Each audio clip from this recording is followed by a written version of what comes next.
There she is.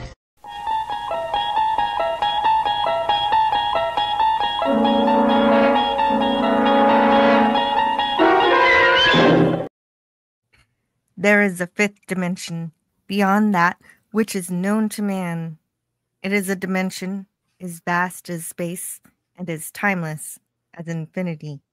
It is the middle ground between light and shadow, between science and superstition, and it lies between the pit of man's fears and the summit of his knowledge. This is the dimension of imagination. It is an area which we call the Twilight Zone. Hello and welcome to Indefinite Lunch in Infinite Combinations, number 152, where we're exploring all of the Twilight Zone. Today, we're taking a closer look at Nervous Man in a $4 Room. Yes, we're only covering one episode today because I ran out of time yesterday. With all the things I have to do in real life and everything. So this stream, it'll be a little shorter, but it's going to be good because this episode is just amazing. And it's something that's, I think it is something we can all relate to, because who hasn't talked to themselves in the mirror? And I'd like to say hello to Jedi Master. How are you? Great to see you, Jill. Awesome.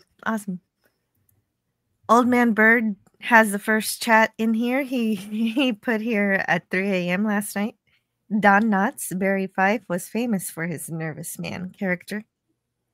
And John Ritter of Three's Company fame said that he got famous himself by emulating Knott's Nervous Man persona. Very interesting.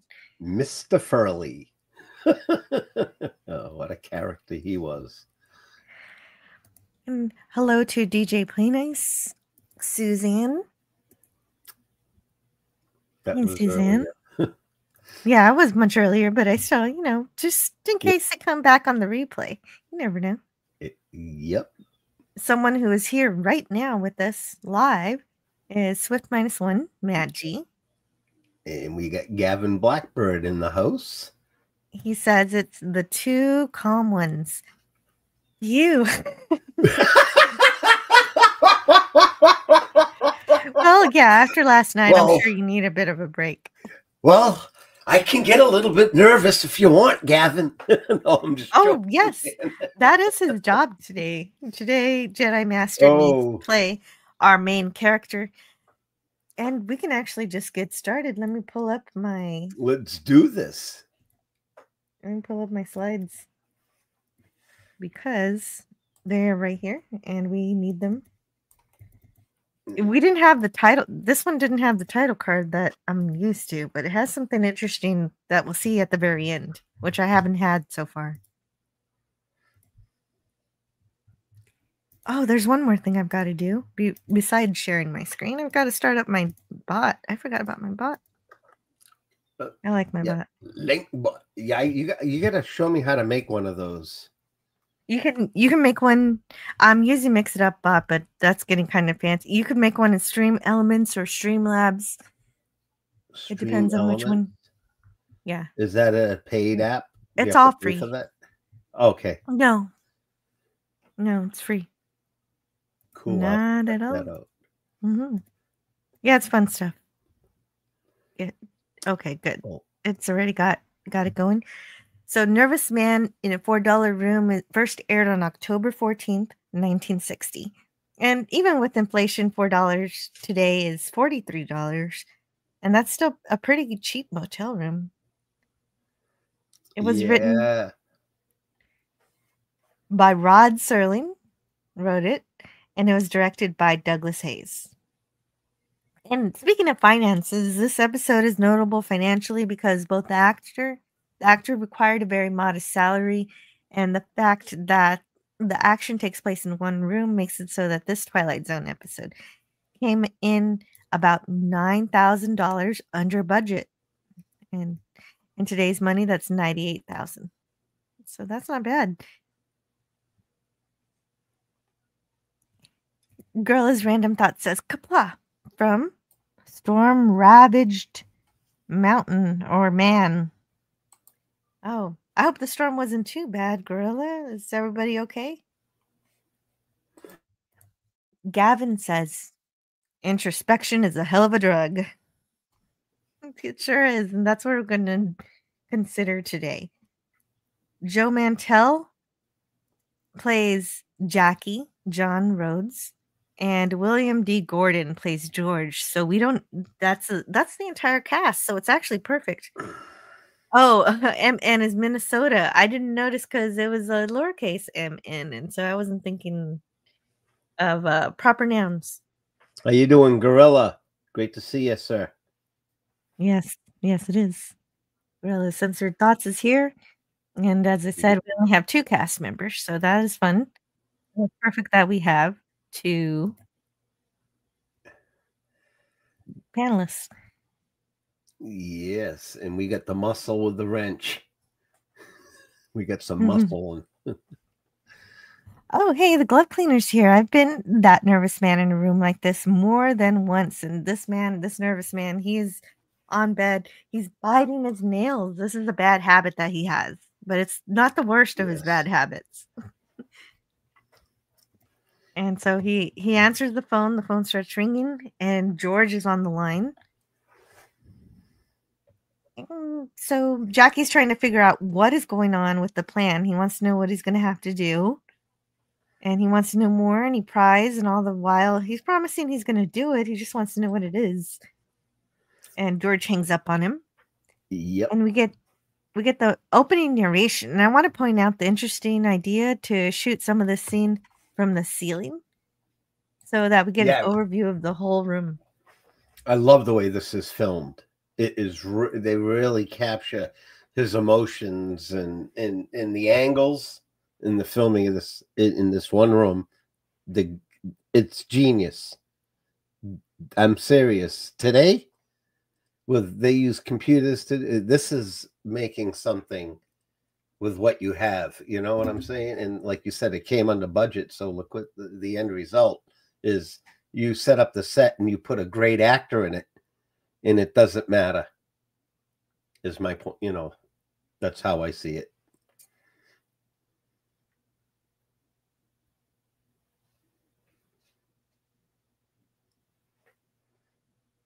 Are you there? Hello? Did I lose you? Yes, this is from the Twilight Zone, Unlocking the Door to a Television Classic by Graham Jr. Martin Grahams Jr. And he says the director decided to film the hotel room scene from the ceiling and had that footage developed along with the mirror reflection scenes, so Serling could make his entrance in a more colorful view, walking on walls. The film was projected against a backdrop, where Serling walked out in front and gave his opening narration. And I think, do you want to read the opening or the closing? We only have one.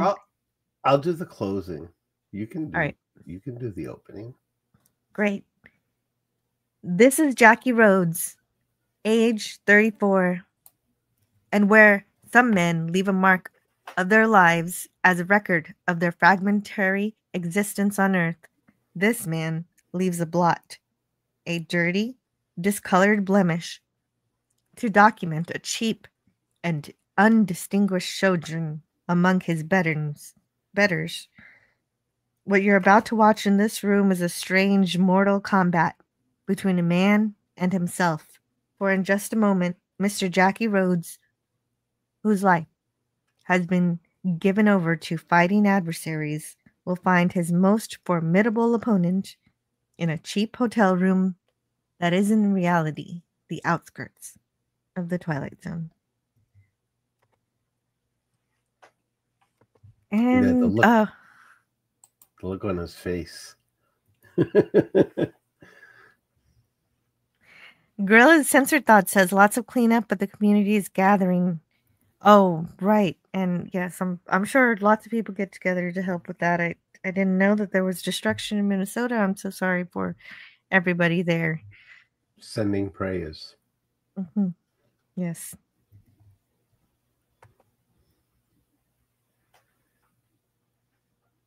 So George arrives, played by William D. Gordon. Yep. What else has he been in? He looks familiar. William D. Do Gordon. you have? Yeah. Do you have anything about his resume? We have plenty of time to find out. Yes, we This do. is we only have one episode today, so we can see he was not just an actor, but a writer and director, story editor, and producer. Okay, that's quite a bit. He started with radio shows. He's got that voice when you hear him talk too. That that when you think about it, when you do hear him in the episode, he sounds like he'd be on the radio.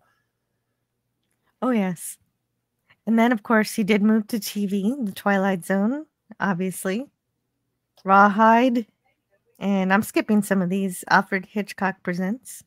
There's definitely more. You can check out his IMDb if you're curious. Also, hello, Penny. Penny in the house. Hey, Penny. He finished off his career on Chips. And after he retired from acting, he started writing books about the Civil War. Wow. Yeah, that's interesting. And Joe Mantell. Joe Mantell's somebody too. Joe Mantell, he looks like he was in a lot of stuff. He's really good. That guy was amazing. He won. Yes, he actually won an Academy Award for Best Supporting Actor for his role as best friend Angie in the 1955 film called Marty. I've never seen Marty, but that's great. I gotta look that up. I gotta watch that now. Yeah, especially if you won an award for it. Yeah, I want to see that performance. I'm writing that down. He was born in Brooklyn to Jewish immigrant parents from the Kingdom of Galatia. Galathia? Interesting. Oh.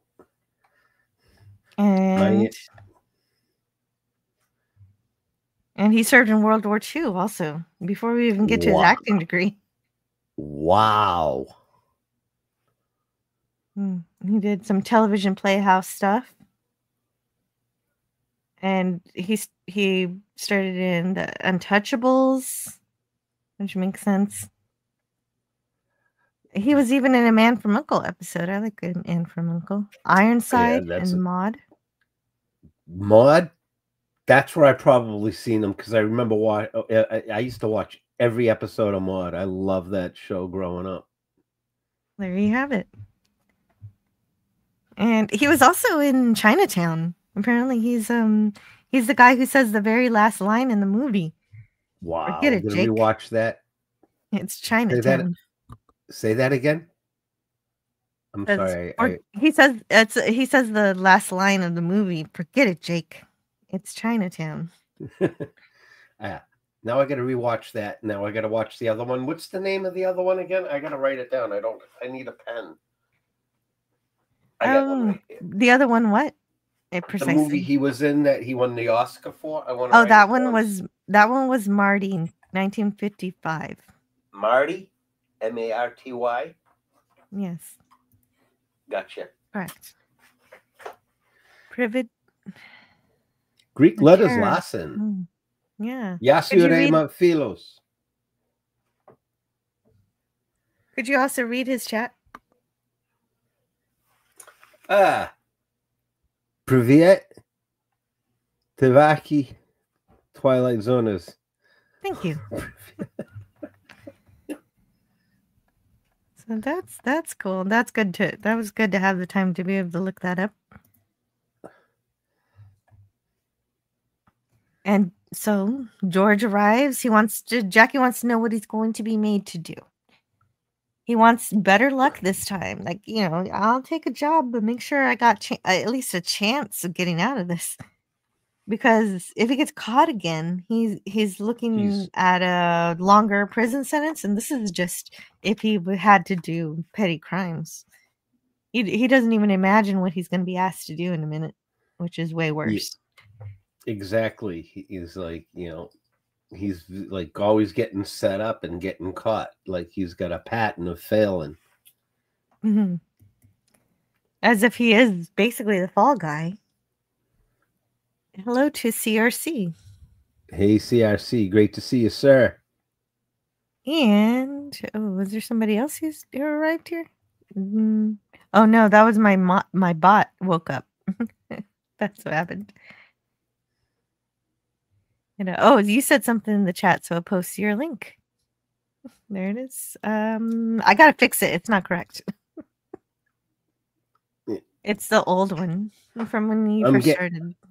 I'm getting close to 80 subscribers. Nice. Very close. I'm 4 away.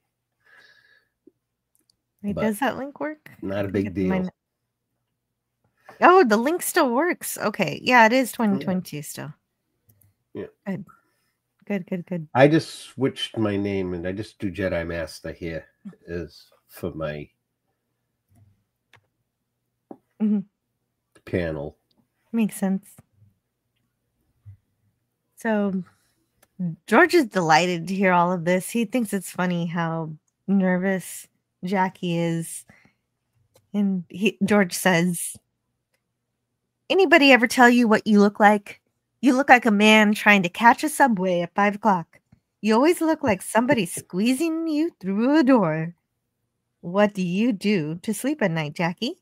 Hide in the locked closet?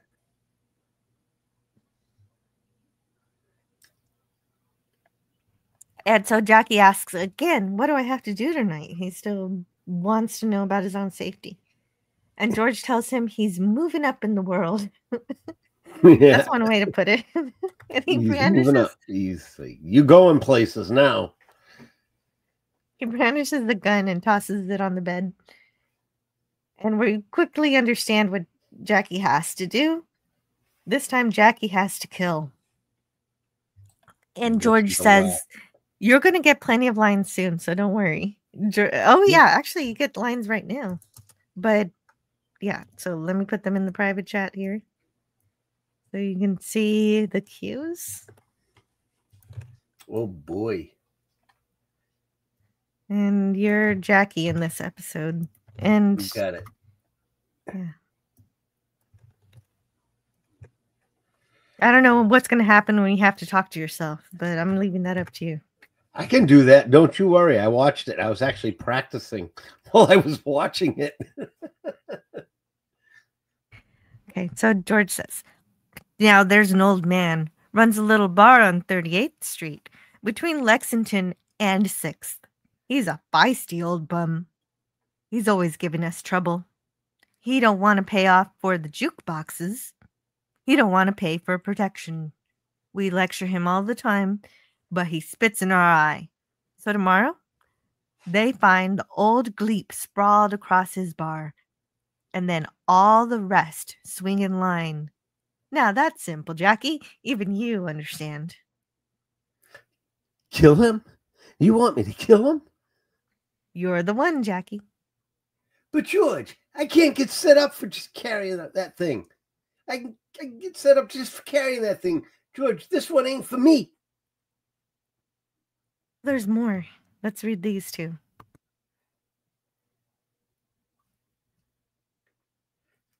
I've never done anything like this before, George. I'm strictly breaking and entering.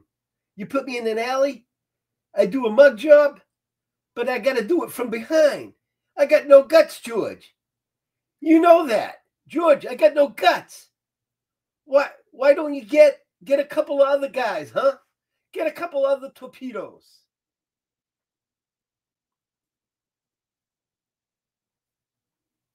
And George responds, every torpedo I got is going to get picked up the minute they find the old gleep.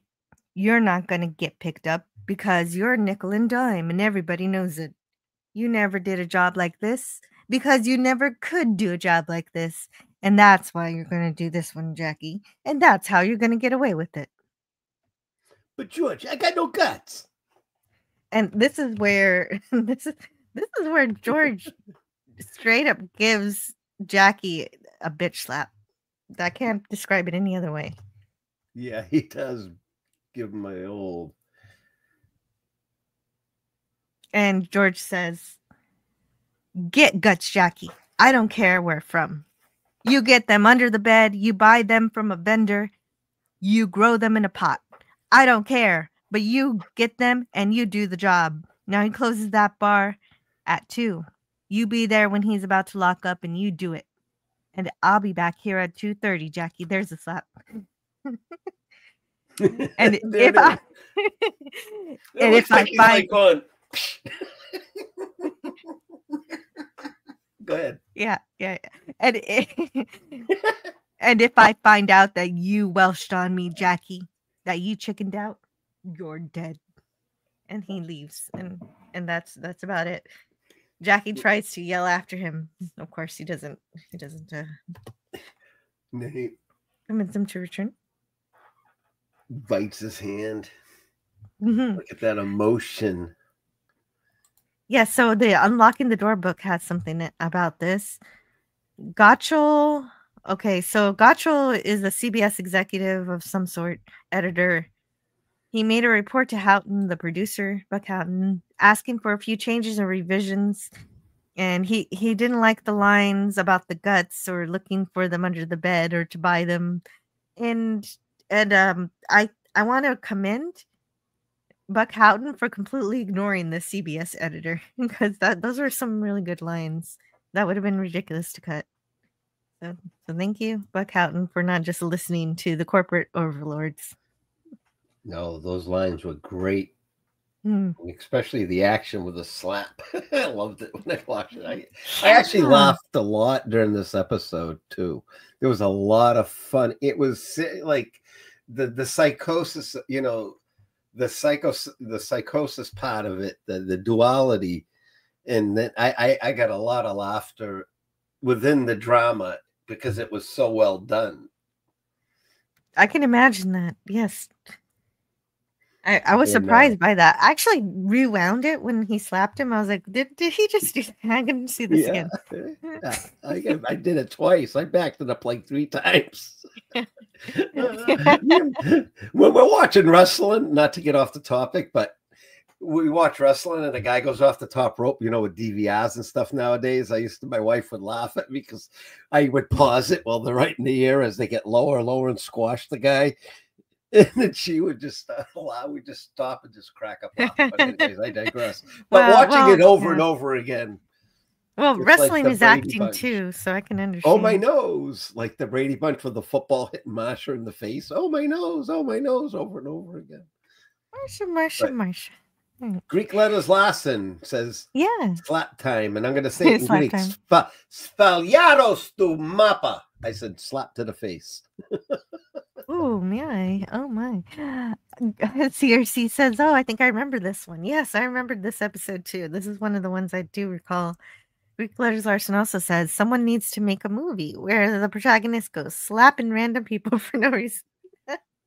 What about Staphne Psaltes, Greek Letters Larson? Remember how he used to go around slapping everybody? When I was over there, I used to watch a lot of Greek movies when I learned the language, because it's better in the Greek language if you understand it without the subtitles instead of reading the English subtitles. But anyways, there was a Greek actor. He should know it.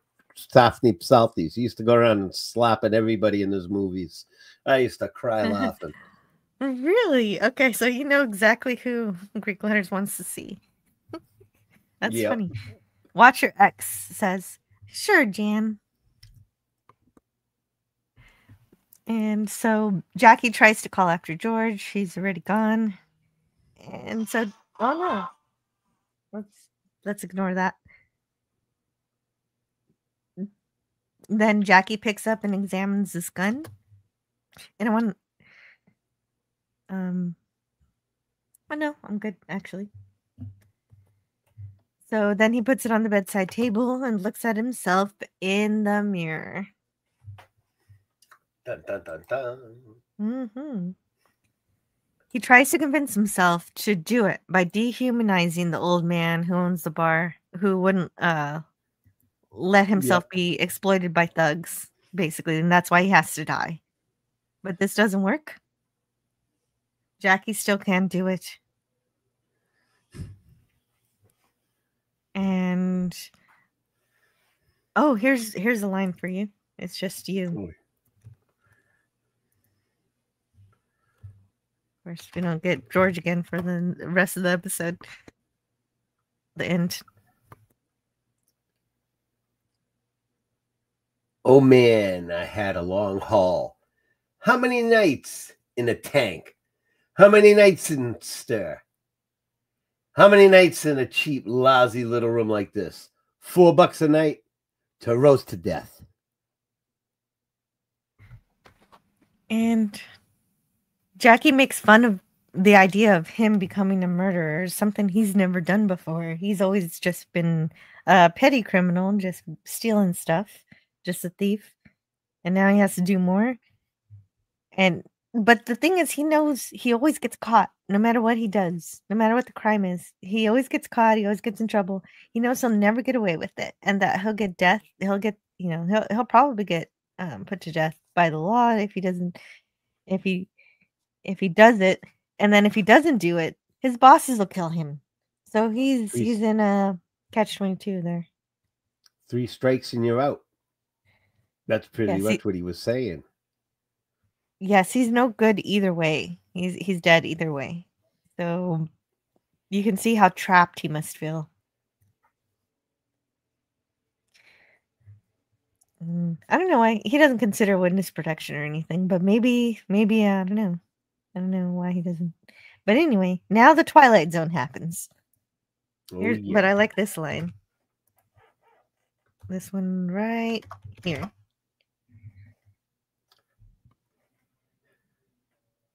No matches, cigarettes and no matches. That's me all over. That's Jackie Rhodes, the halfway boy.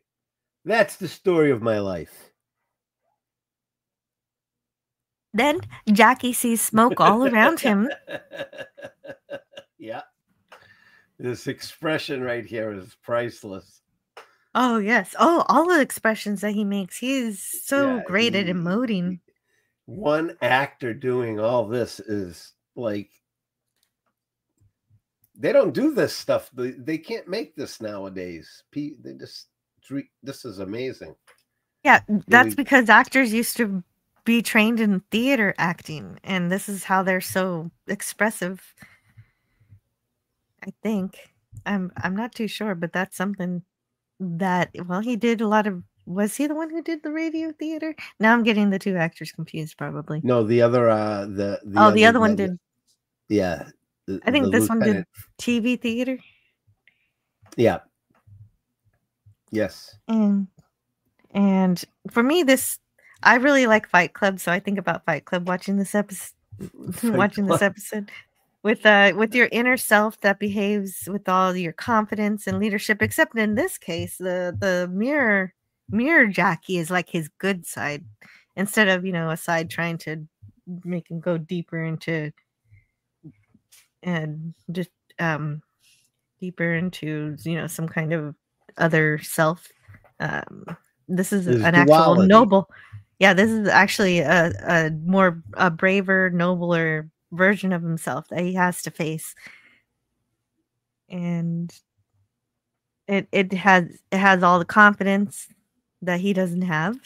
He's certainly not biting his nails, and Jackie is frightened. And he's got a cigarette lit, so he has matches, obviously. Yes, Mirror Jackie has the ability to smoke where Jackie can't. Mirror Jackie. That's what I call him in my notes. Mirror Jackie. Until he changes his own name at the end, or uses his real name. I'm not sure which it is, but anyway, we'll get there later. And he won't let Jackie run away this time. He seems to bounce from mirror to mirror, obviously, because he's his reflection.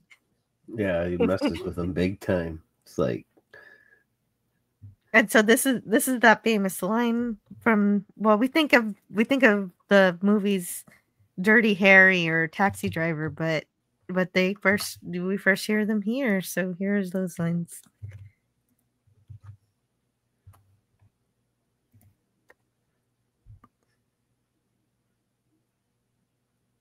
You talking to me?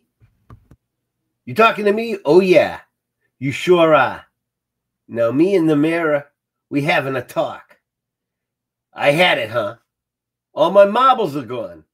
This is how it happens? Exactly. Jackie thinks he's going nuts. And Yeah, maybe it he's could like, be.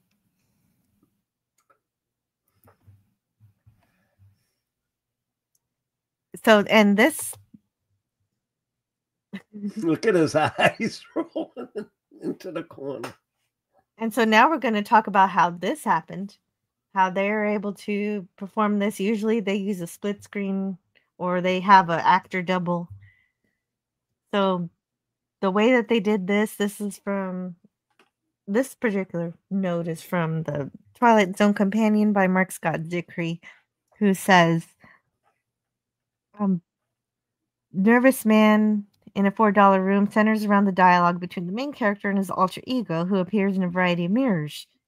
The standard operating procedure here would have been for the actor to play his mirror image using a split screen. But director Douglas Hayes felt that this would limit the movements of both camera and actor, and that it would eliminate the performer's sense of playing to someone. Instead, Hayes decided to use rear projection. This was done by filming Mantell as the mirror self first. All of the mirrors in the hotel room were set were actually rear projection screens on which the previously shot footage was projected. So what Mantell, as the real Jackie Rhodes, sees and reacts to is exactly what we see in the finished product. And so that way the actor can come back later using this rear projection and actually talk to his reflection. And so he's actually doing this. And I think that's kind of neat. And from the other book, the Unlocking the Door book, it continues to elaborate further on how this happened because it has the actual quotes from Douglas Hayes as being interviewed by Ben Hurdon. And he says, first we photographed every part of Joe Mantell's performance that was in the mirror, and then later he played against himself in rear projection. So when we were Go ahead. So when we were photographing the mirror stuff, we also had another actor playing out front who was making Joe's moves, so that Joe in the mirror was actually looking in the direction where Joe, the actor, would be later. When I photographed it for a second time, we had another actor, Brian Hutton, who wanted to learn about directing, play the other end of all the scenes, continued Hayes. He actually had both parts, but his role was completely cut out. We used him so that Joe could actually play the scene to another actor. Hutton was always off camera. When it became rear projection, Joe was speaking to himself because we cut out Hutton's part. His lines were erased from the soundtrack. It was a totally thankless task. Hutton eventually went on to become a director. He did Where Eagles Dare, 1968. Wow, that's a good movie. And he worked on this episode, but he was cut out. He was just there to make sure the actor had somebody to play to. Both when he was recording his role in the mirror, he was talking to Brian Hutton, and then when the actor came back to talk to his mirror self, when they cut Brian Hutton out. And that's ingenious the way they did that. Yeah, definitely Exactly. above and beyond. For its time. I mean, I always like when we were talking last night, they try to compare something from 1965 to the technology of today's, and to pick, you have to take it in the context of its time and when these things were created and made and what they had for resources at the time, and to make and create these things. And to me, it's amazing. This is the best television to me. The old Dick Van Dyke is good television without getting too far off track. To me, today's TV and today's stuff is just either violence, cookie cutter comedy, and it's got no soul. It's got no, I don't know how you see it or other people see it, but I don't see the passion within the actors like I used to. I just I like don't. that you, yeah, I like that you use the word soul. I do think this episode has a lot of heart and definitely Oh, a lot of philosophy, self improvement kind of vibes. yeah, big time. How can you turn around if you're given a second chance? Are you brave enough to take it? That's the step you got to do. Mm. There's a movie where a Greek actor goes around slapping people for the duration of the movie. Thanks, Jedi Master. I almost forgot about that. Oh, he remembers. The Greek letters, Larson remembers. Greek letters. His name was Stathny Psaltis, and if you thimases to Thanasi Vengos, you remember Thanasi Vengos? Miden thuvu, miden mysterios proctoros. He's like their version of 007. Miden is zero in Greek, and he was an actor called Thanasi Vengos, and he was bald, and he used to pretend he was this. It was a funny comedy version of a 007, the Greek version, and it was a. He's probably not alive anymore, but he hilarious.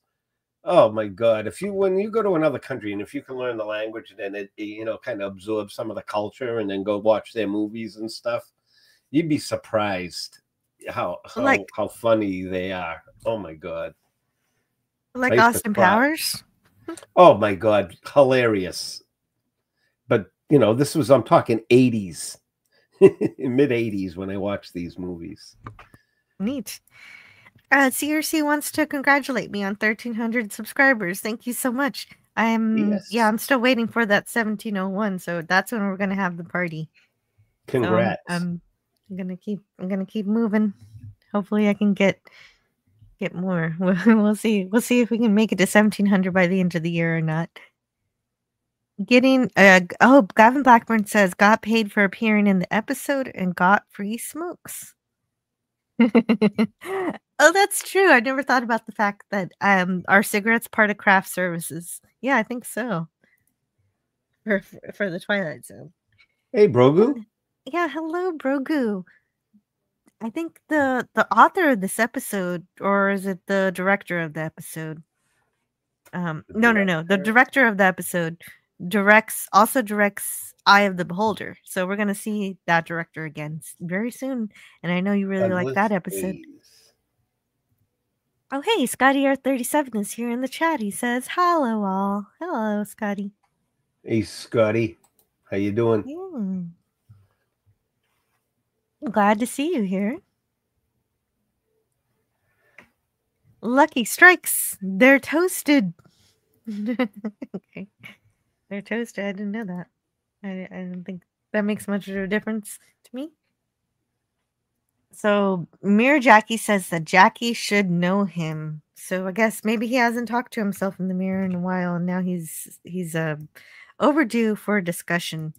So now's the part of the episode where Jedi Master needs to talk to himself quite a bit. So we've got Mirror Jackie. I don't know how you're going to differentiate between Mirror Jackie and regular Jackie. Don't worry. Mirror Jackie's a little bit tougher, and he does get that wimpy, the whiny. Don't worry, I got this. Okay, here's the first go. Okay, tell me when you're done posting because it keeps jumping. Starting at 12:39, right? Check. Yes, you're good to go. You could have gone my way. Your way. You went your way. You know what that means, Jackie? No, I don't. Your way, a cheap, weak, scared, half vulture. Almost. That's what you are, Jackie. All right, so knock me. So I'm this, I'm that. And I'm this, and I'm that. Look here, buddy. Whatever I am, I got flesh and bones, and I breathe. And it's just a couple of hours from now. And I got to put the finger on somebody. And at this point, very good, actually, by the way. I wasn't sure how that was going to work, but it did. Jackie tries to run out of the room, But when the door opens, he's actually running into a closet. So it's that old gag where you're trying to escape. That's not the right room. And there's a mirror in there with, of course, Mirror Jackie in it. And Jackie can't get away from Mirror Jackie now. He goes in the restroom, not in the hallway, not in the closet. And Mirror Jackie is everywhere. He is. You can't escape him. Let me wash my face down with some cold water. Mm. There he is again in the mirror in the latrine. But he just gets wallowed by the interaction. I don't know the right word for it. He can't. He gives up. He gives up from the exhaustion of being chased by his own reflection. And Mirror Jackie tries to wake up. Jackie. He just passes out. Well, I guess what would you do if your reflection started talking to you and didn't perfectly reflect the way that you were moving? Get my wife to take me to the nearest hospital as soon as possible.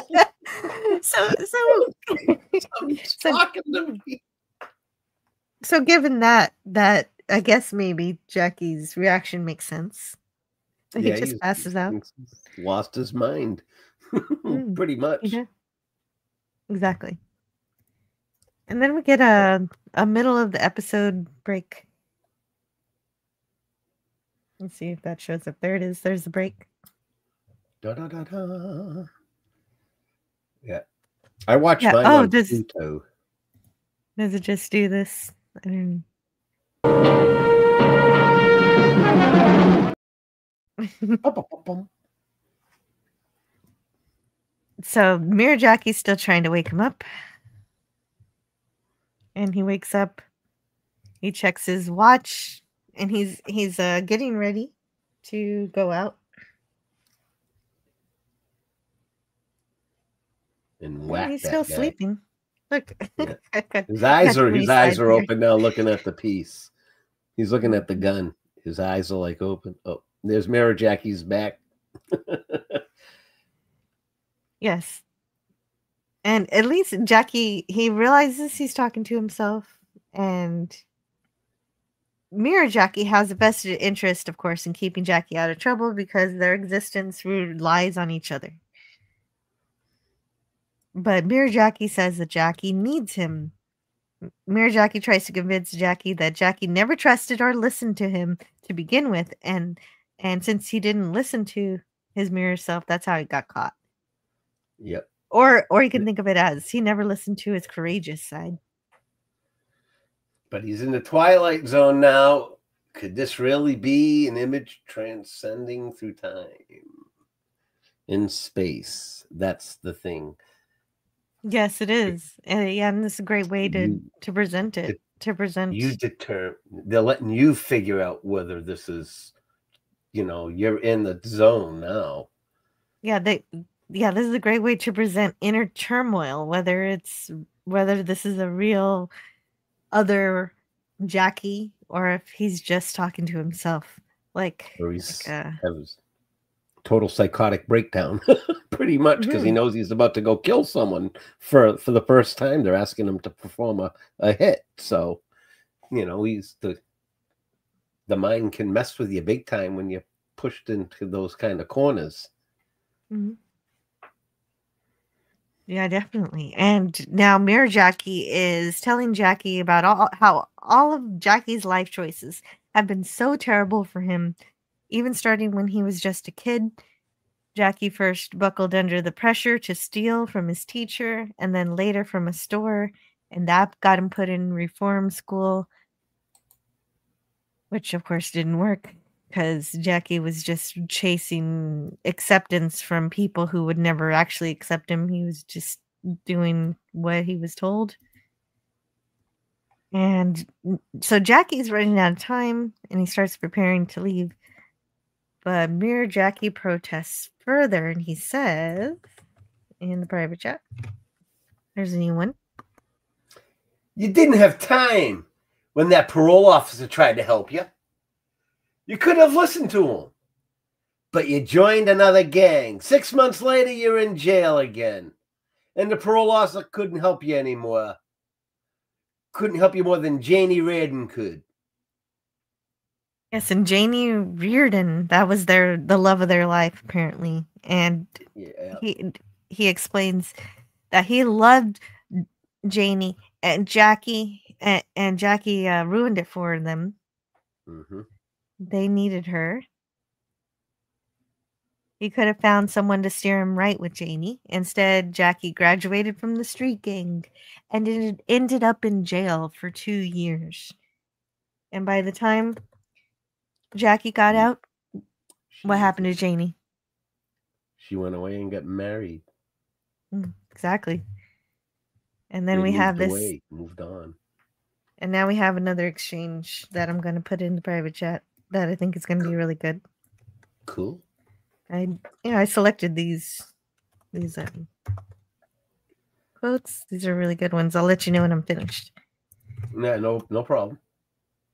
Oh, we got a lot of chat to read. I got really let me go. Let me go get some of them. I want to say hi to Jacob Ironside.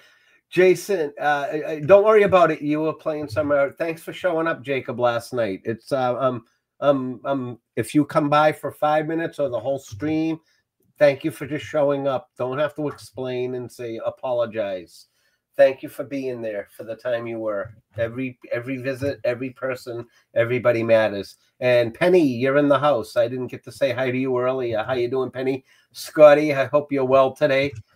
How's your head feel after all that PBR last night, brother? Huh? Hey, hello, Penny. I should wash your mouth out with a bar of soap, but I'm just joking, Scotty. Yeah, he could use that sometime. Yeah. You're not wrong. Yeah, he would we'll agree do Christmas story soap. We'll do the Christmas story soap like she used when he said, fudge. Grogu says to Jedi Master, I got chills from that reading. Nice job, sir. Yes, anger leads to the dark side.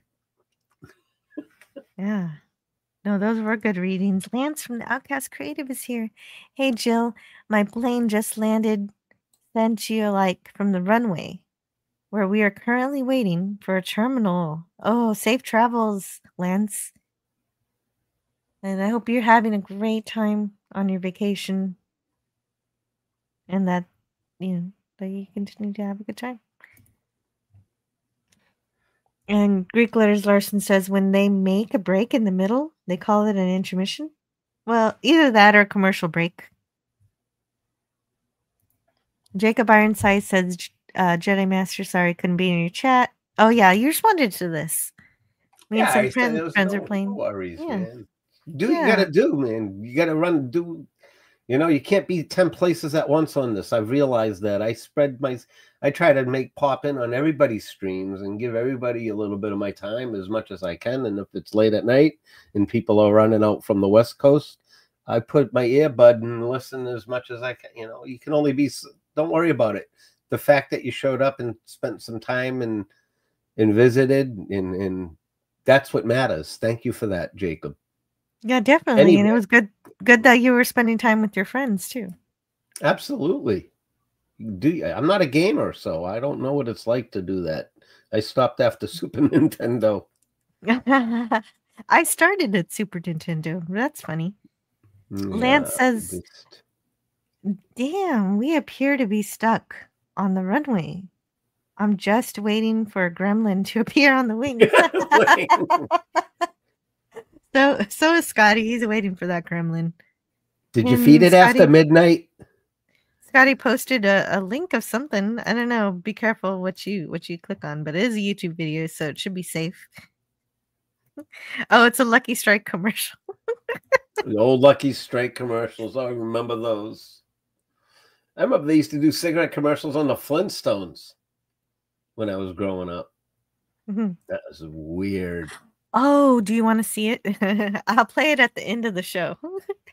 I played it one time and somebody got offended because they were upset that it's supposed to be a children's cartoon advertising cigarettes, and I was like, well, but the Flintstones weren't necessarily just for kids. And the glove cleaner says, well, and also there's a bit of sexism in the commercial too, but it's funny. I haven't been a gamer since pinball machines. Oh. Oh, wow. That's amazing. Well, at least you, wow. Well, I need to get back to my Nintendo 64 stuff. I was doing Ocarina of Time and Zelda. Oh But my for now. goodness. That was the last game I played when I had my Super Nintendo. Was the original Legend of Zelda on that thing. I got stuck in that damn sandworm thing. I couldn't kill him. I gave up. Oh no, you gave up. You didn't get the Triforce. No, I never ever got through that. I did just. I'm not a big gamer. I'm just not into it. It's not my thing. That's all right. And I got distracted. So let's go back to the episode. Yep, back to Z. Oh, did you read the lines yet? I don't remember. I don't think where you are we did. starting at? Okay, let me back up, make sure. I think I put ellipses. I put ellipses right before. Okay. There it is. Okay. I'm starting at 12:46. Yeah. You cheated me out of her. Don't tell me your troubles. It's nothing to me. Dames I could take or leave alone. Dames you could take, leave, huh? That's a statement for the press. You wouldn't want to have a girl, would you, Jackie? Somebody sweet and pretty. Somebody who loves you. Somebody who would be kind and gentle with you. You don't need that, do you, Jackie?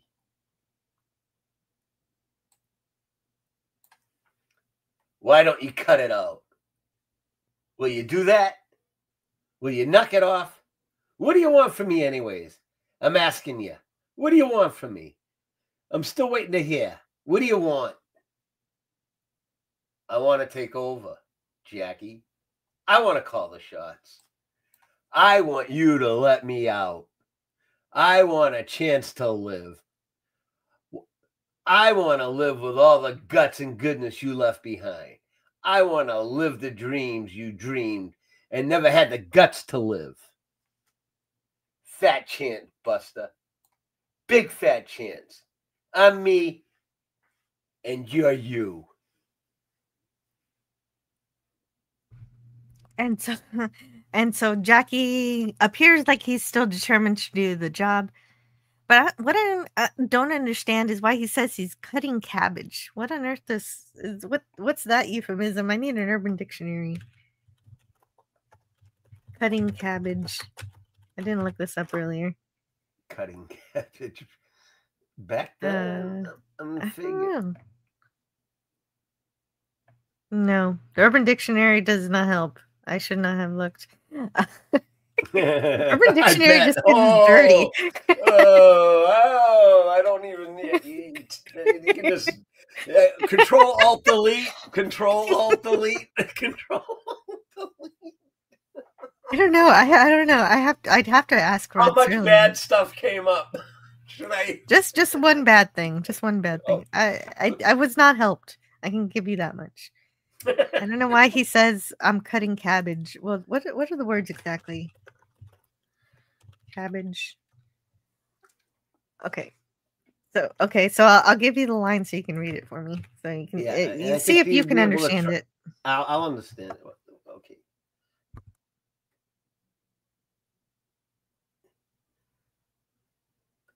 I'm gonna out and knock me off an old man now. I'm gonna cut me a nice slice of cabbage for my troubles. I'm calling the shots. Oh, okay. Is that money? No, okay, nice slice of cabbage for my troubles. I'm gonna cut me. I guess if I was to interpret that, it's like he's gonna go whack this guy now and get paid for it. Yeah. Money makes sense. Cabbage. I just never really heard of it. Money being called cabbage before. Yeah. Well, they use a lot of like old like bread. And I'm lost me marbles and stuff like that.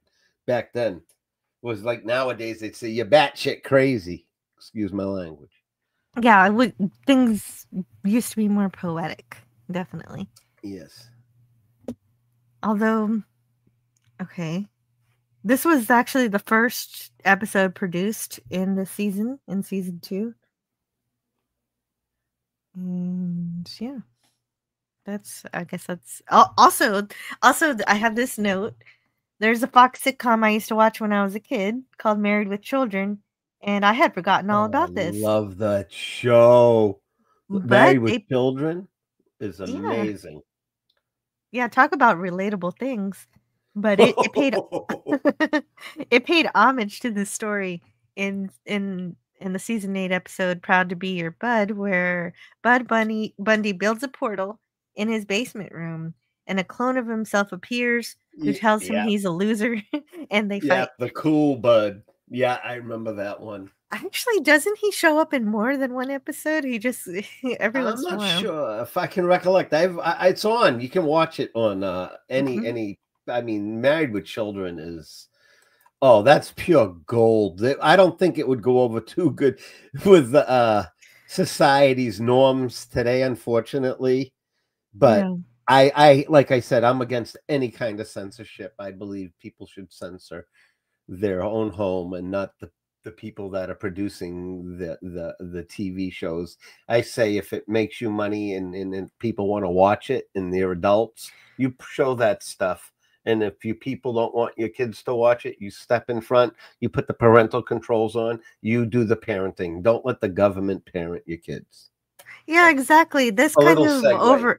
No, I agree with you. This overarching uh kind of censorship, as you call it, it takes away a lot of individual artist integrity and ability for them to share what they want to share with everyone, because people are too, their sensibilities are too weak to stomach whatever it And is that you're trying to sell them. I love South Park. I love all those Me shows. too. Family Guy, American Dad. You know why? Because they're giving a big middle finger to the establishment, saying, we're going to say this, we're going to do this, and we're going to show you things that might upset everybody to show you how stupid our society really is at times, how bad we are, and how they blow it out of proportion to show it, give us an example. Even South Park has messages if you watch it and really watch and understand what the writers are trying to tell you. Anyways, I digress. Oh, yeah, no, that's true. So Jackie gets his jacket on and he's about to go. I think he says at some point he says something about I'm not going to let anybody tell me what to do. And then George is on the phone and he's like, "Oh yeah, I'm totally going to go do that right now." Yeah. And Mirror Jackie tries one more time to tell him that he's walking through the door to nowhere. And this is when he really snaps. Mm-hmm.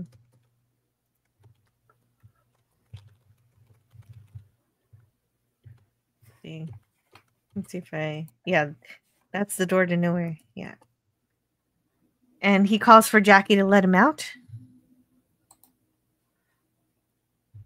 That he wants a job, some friends. Yeah. And that all Jackie has is pain.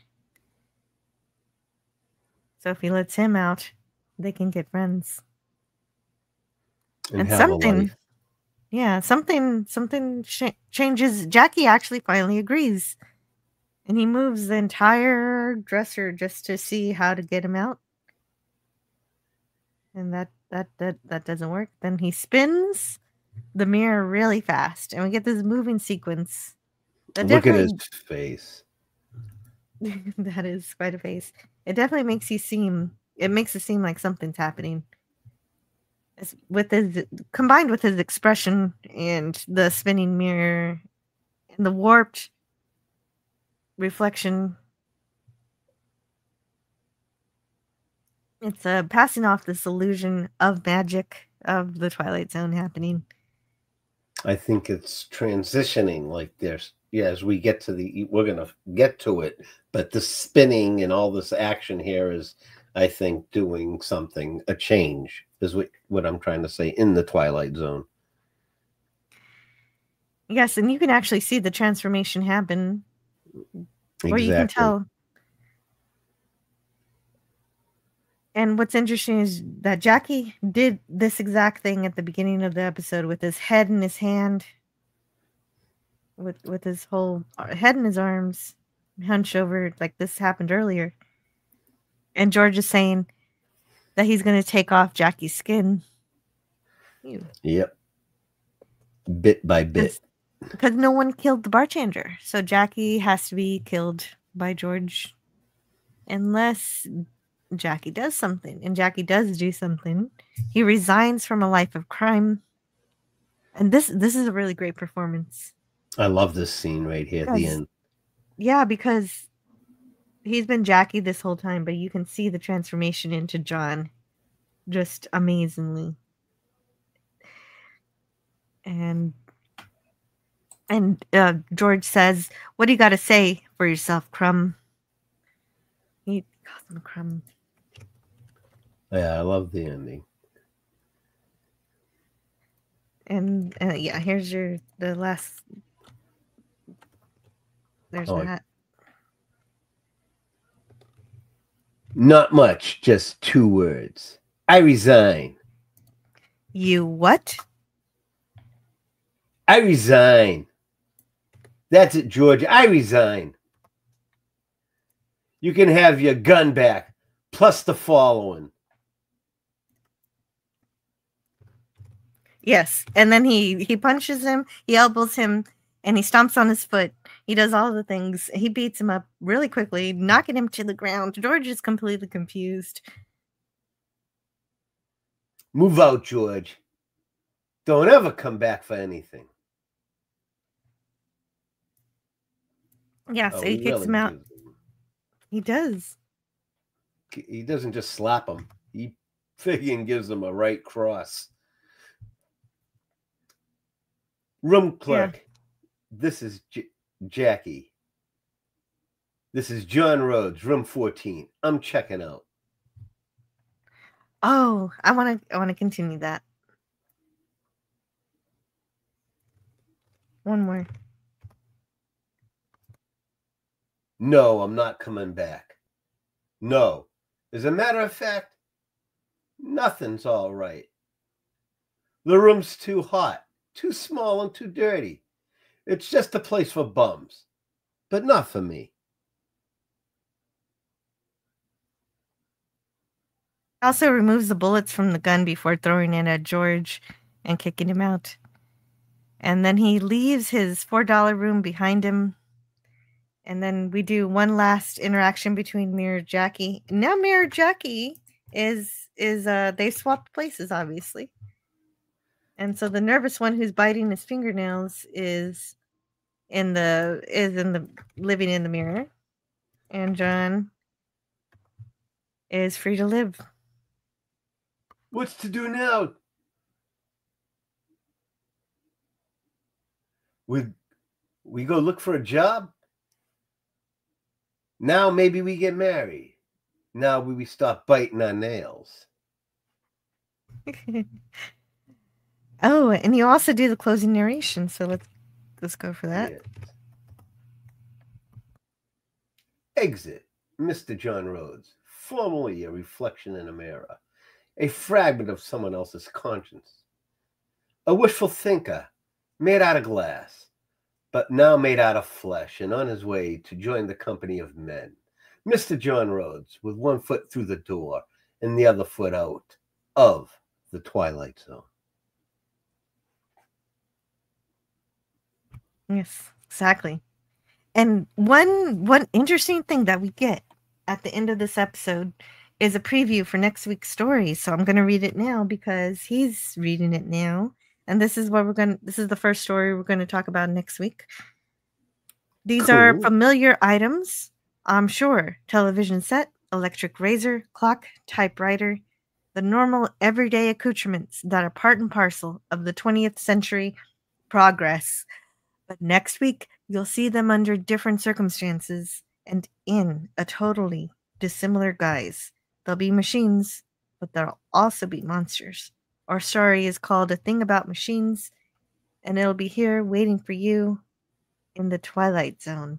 And while I'm at it, there's a thing about machines, but then there's another episode we're going to review next week because we normally do 2 episodes a week, which I plan to do next time.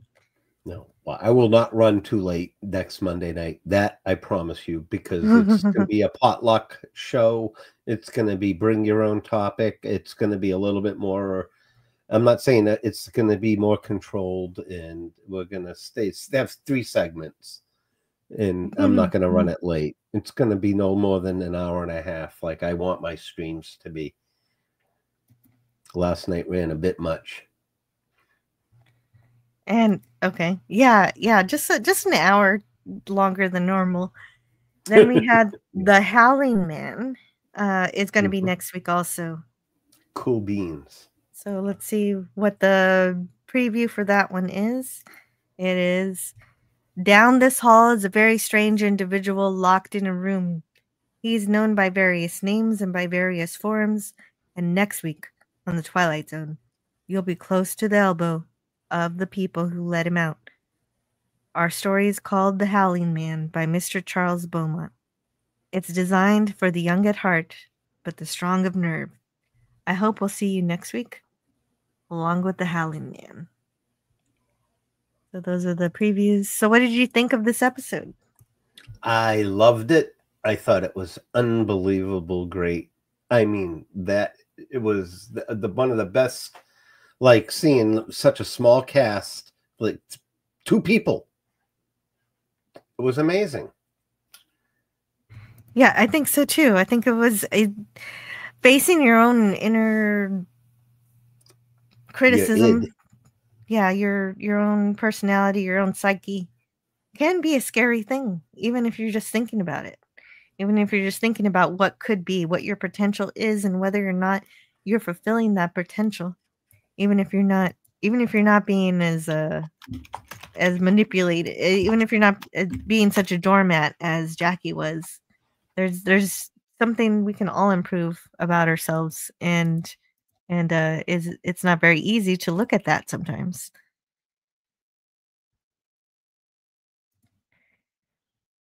And that's something that Jackie has to do here.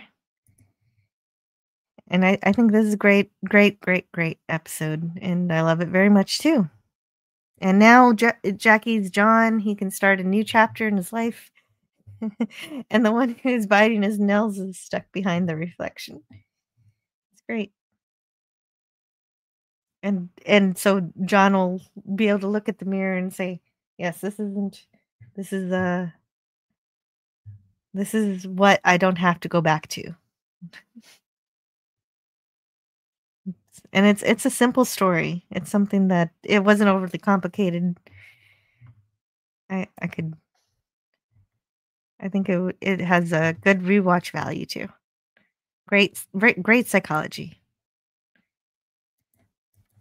And so let's look back at the chat. I did put a little poll. It's a kind of a strange poll because I believe that Jackie is afraid of all the things on this list. And I asked the chat what scared Jackie the most in the $4 room: facing his potential self, or failing and falling further, or George and the other gangsters, or taking the opportunity to be brave. And so everyone said, 62% said facing his potential self, and that's exactly that is a great answer because it encompasses all of the other things, all of the other fears of all the ones that I listed below that. And so that is how I interpret this episode and what it means to me. Brogu says, I used to like the "we wear short shorts" commercial for Near. We wear short shorts. Well, okay. Oh, I guess Scotty's got people thinking about commercials. That's funny. Oh yes, and I will play that. When the show's over, I'm gonna play the Flintstones commercial. I had to make a pause for the cause. Sorry. Oh, no problem at all. I was just talking about my interpretation of the episode and how I enjoyed the psychology of it, basically. Hey, Penny. Great to Jacob see you Irons. here today. Yeah, it is good to see her. Jacob Ironside says the glove cleaner. I hope you played a mean pinball. And he did, apparently. Gavin says our local pub had the Star Trek TNG pinball table. Oh, nice. And I had put a link to Arm Briggs's books here, and Brogu says I love Arm Briggs. Me too. Uh-oh, I hear some honking. That's my neighbors. That's what I worry about sometimes when I do a live streams. I do Florida. The house is kind of close, and there's a little bit of activity sometimes next door with the horns and the neighbors. But I apologize for the background noise, folks. No, that's okay. I'm just making sure everything's all right. Who's honking? Says Glitters. Penny, are you hearing me on mic? I've said hi, acknowledged her several times. I don't know. She's got me ignored or something. I don't know. Or she could be I said busy. hi. Sometimes she's shopping or taking care of the grandbaby. Mhm. Gavin Blackburn says cutting cabbage. Is that farting? Yeah, that could be an answer. Cutting cabbage. Yeah. Opa. Right? Yeah, Broguth was thinking the same thing. But then when we read the line, it was obvious it was money. It didn't occur to me. It was late last night, and I didn't know. I didn't see it. Watcher X says a convincing monologue is hard to write. I was skeptical at first, but the portrayal won me over. Yes, agreed. Because it's a struggle we can all kind of relate to, even if we're not as bad as a Jackie. Now he has the song in his head, Brogu, Married with Children was great. Now, love and marriage. Yeah, it's good. I used to love Amanda Bass when he used to call her a chicken all the time. He goes, let me take out the chicken peg first. Was that the neighbor? Okay. Yeah. Amanda Bass. Amanda Bass. She's amazing. Nice. She was in Fright Night. Was funny. Started out there. She was in Fright Night. She played that movie with Roddy McDowell, one of his last movies. Played Peter Vincent, a great vampire killer. I'm going to review that one night on my show, on my channel. I like that movie. Fright Night, the original. Good news. With the first link, the chain is forged. And CRC liked watching Robert Culp in these episodes. Oh, in Twilight Zone?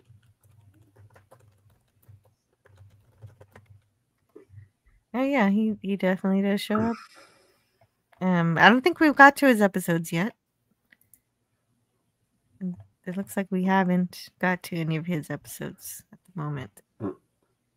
Sorry about that.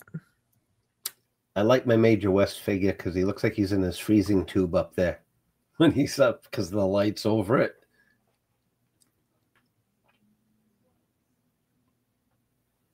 Yeah, that's fun.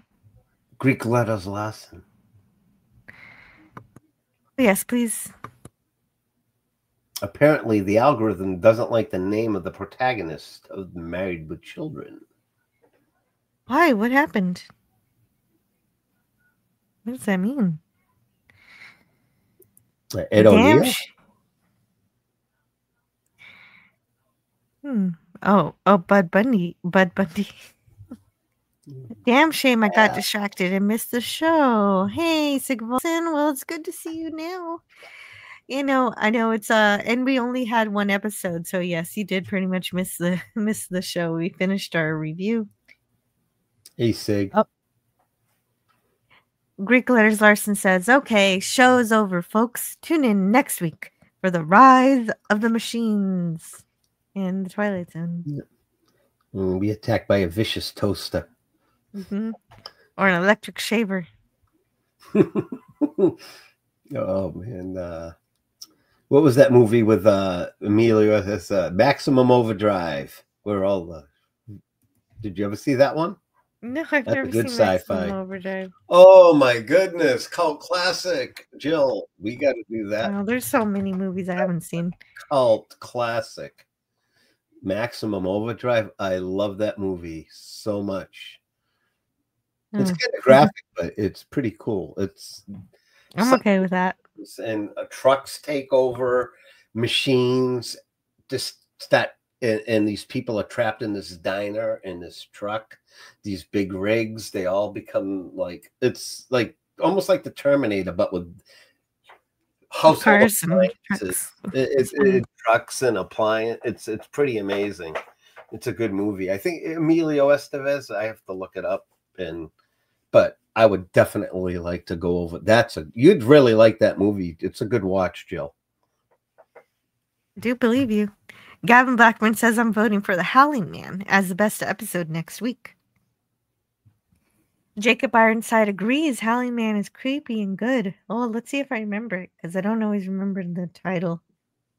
But we'll see. Only one episode this week. Yeah, sorry, Sigvaldison. It's in my top 10 of my favorite episodes. Whoa, wow, that's high praise. Too many episodes to pick a favorite. Makes sense. And send him my love with a bazooka. Oh.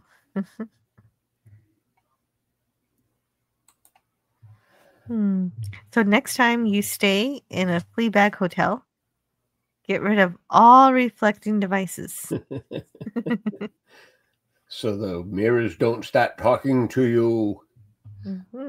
Yeah, and making you have an existential crisis. But in this case, it was a good thing he did, because that saved his life.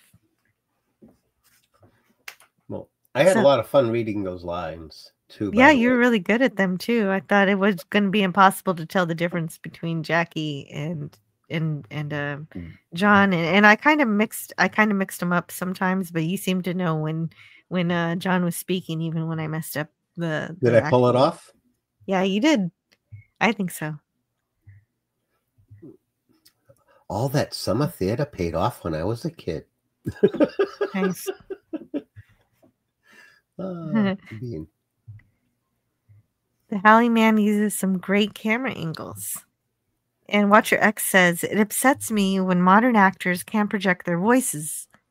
I first noticed this in Black Mountain Side, then the end of the tour. Well, as long as the actor isn't whispering their lines, I'm good. Yeah, I mean, you see people on stage back in the day, you'd see saliva coming out of their mouths. I mean, they were like, you see the Man of La Mancha, Richard Harris, and those guys. Oh, come on. Voldemort. That guy, Richard Harris, was an amazing. I mean, there's so many great actors. Roddy McDowell was a great actor, too. Well, if you're going to talk about Harry Potter actors, yes. There were lots of them there that were great theater Rickman. actors. Oh, my God. Yes, Alan Rickman. He's a legend. And Professor McGonagall's actress, too. Oh, Mary Maguire is her name? Maggie Smith. Maggie Smith. Ay. She's Maggie Smith. I loved her in so many things over the years. She's she was great. She's a great one too. I love everything Harry Potter. Oh yeah, me too. My wife honeymooned at Universal, and we were like the first people into Diagon Alley when they opened it up that year. That's cool. You got to go back and see the new stuff. There's some new stuff there. The Ministry of Magic. I'm going to go next year. We live 38 minutes away, and we want to plan on going next year for our wedding anniversary. So maybe we could all have a meetup and say, hi, hey. We only live like 38 minutes from Universal. Yeah. No, we'll see what happens there. We're like a bunch of kids. Me and her, they're like two kids when we go. We love that place. Take our time. We always eat at Mel's Diner and get a burger. Mel's Diner. I did try that one. The big Mel's Diner. They have I Love Lucy out there, all the cosplay. I get pictures with them all. I got tons of photos from our visits. The castle and I love the whole place. Universal blows Disney off the map, in my opinion. Yeah, that's fair enough. I actually haven't been to Disney, but I don't want to at this point. I'm happy not going to Disney. Do you have any I've wands? only ever been to Epcot. Oh yeah, Epcot, I I want to have go there. wands. I have Yep. Harry's wand and I have Luna's wand so far. We have Elder Wand, Harry's, Hermione's, Snape's. We have 4 wand. We got 4. We got 2 our last visit. And when we first went, we just got Harry's on a honeymoon. And we went back. We've been there 3 times. I almost got Sirius's wand. It's really pretty if you look at it. It's got all these sections in yeah, it. Sirius Black. Oh, I love going into the dark part of Diagon Alley. You go through Borgin and Burke's, and they have all the dark stuff. You know, Yeah, the dark that's where you get magic. all your Bellatrix merch. Yeah, Bellatrix Lestrange stuff, and then they have the skit with the puppets. They do. They have a couple About the of Deathly areas where they're Hallows. doing skits. Yeah. And Deathly Hollows. I loved the story that I love J.K. Rowling. Her writing is amazing. I like the motorbike with Hagrid ride. That's fun. I can't go on that one. I don't think that's the only one. No, that's the best one. I can't go on roller coaster type things. I do the hypocrite ride, the little mini one outside the castle before you go up to the castle. Hypocrite? Oh, the hippogriff. The hypocrite. I call it the hypocrite. Anyways, I go on that. We go on the Transformers, all the holographic. The castle ride's our favorite, of course. When you ride through the castle and everything, all that, and it's. Well, at least you can ride some of them. You're not completely. Oh yeah, we go on I go about 50% of the rides. I just don't do roller coasters. I can't go on any kind of roller coasters. Anyway, I had to wake up real early for that and sign up into the app because it's almost impossible to get on that ride if you don't sign up early. The Hagrid's motorbike. It was really, it's gotten that busy there. Oh my god! Well, it was when I went. Yeah. Now we go in since we live down here. There's certain times of the year where people won't come, like in the summer when it gets wicked hot, all the snowbirds leave, and then that's one of the best times to go. Or in early September when the kids go back to school down here, right towards the end of storm season. That's, to us, has always been the best time to go without getting too crowded. Do you like the butterbeer? Because I like the frozen. I love it all. We loved eating at the Leaky. See, we got a package deal. We got the 4 days at the Cabana Bay Beach Resort, 5 days at the resort, 4 days park-to-park passes, all included. And they had the little diner downstairs at the thing, so we could eat for like $20 a night. It was so nice. They had a little diner with different little restaurants in that hotel. It was all throwback Art Deco, 50s, 60s. And we would get the package park to park, and we go and get a meal at the Leaky. It includes a breakfast at the Leaky Cauldron and at the Three Broomsticks. And then you get a video made at their Shutterbug studio. Me and her got a DVD made of us in robes and everything. Like I was like one of the evil guys on those wanted masks, like Sirius Blacks. I got a video of us there, a DVD of that whole thing. And it was so much fun. That's cool. I got something like that, but for my kids, it looks like they're having a duel. They're having a wand duel. Yeah, that's great. And we even went and watched a wand ceremony in Ollivander's, and we got a bunch of kinds of sweets. We did everything. We were there for 4 days. We took our time. One day we did one part of the park. We got caught in a big downpour. It was so funny. We're in a hotel room, like drying everything up off and everything. And they even had the old-fashioned laundry hangers that would be in a little string back in the 50s where you pull the string and attach it to a thing so you can hang up your wet stuff. Everything down to the last detail, except your television, of course, was all modern. Was all Art Deco. I mean it. If you're a throwback and pop cult, that's the best resort and the most economical one. Wow. Cabana Bay Beach Resort. That sounds like fun. I didn't know that existed when I went. They have a bowling alley there. Glowing bowling. You play like glow in the dark. It's like glow bowling, and they have an arcade for kids. They show kids movies, poolside movies every night. They have a little mini water slide for the children. Lazy river. You can just float. It's beautiful. I'm telling you. I'm You know looking. what? Maybe I was there. It sounds Take your familiar, but kids not. there. It's Yeah, I right did. across the I street. Volcano, that new volcano Mhm. Splash Mountain thing they got there. Yeah. Yeah. Oh, yeah. There's a water park. Yeah, right there. Yeah. Yeah. There's Yeah. so much I missed because we didn't stay as long as I wanted. Yeah. And Brogu says, Married with Children was great. Now I have that song Love and Marriage in my head. And I read that earlier, but you know what? I can read it again. It was a great show. Okay. Let's see. Where was I? I'm trying to figure out where I was in the chat. Who's honking? We did that earlier. Bone says hello from work. Everybody's saying warm greetings to Penny. Are we geeking with Harry Potter again? Behave. No, I just met Jedi Master. We haven't really talked too much Harry Potter yet. There might be Lavgaria fun Leviosa. sometime. Don't make me levitate you. Leviosa, not Leviosa. Leviosa. I used to love her. When they were younger, they were so cute.